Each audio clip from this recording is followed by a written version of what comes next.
Praise lord. June 10వ తేదీ 2025. ఈరోజు దేవుని వాగ్దానం, చిన్న మంద భయపడకుడి, మీకు రాజ్యం అనుగ్రహించుటకు మీ తండ్రికి ఇష్టమై ఉన్నది. లూకా సువార్త 12వ అధ్యాయం 32వ వచనం. ఈ లోకంలో మనము ఎన్ని శ్రమలను బాధలను అనుభవించినను నిత్య నివాసమైన పరలోక రాజ్యంలో చోటు సంపాదించుకునే అర్హతను ప్రేమమయుడైన మన దేవుడు తన నిజంగా వెంబడించు బిడ్డలకు అనుగ్రహించువాడు. ఆయన రాజ్య వారసులుగా నిత్య నూతనమైన మరియు ఆనంద సంతోషభరితమైన శాశ్వత పరలోక రాజ్యంలో ఆయన కుమారులుగా కుమార్తెలుగా మనము దీవింపబడే కృపను అట్టి ధన్యతను మనము పొందుతున్నాము.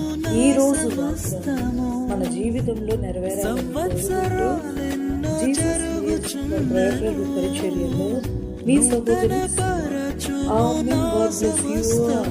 పాతవి గతించిపోవును, సమస్తం నూతన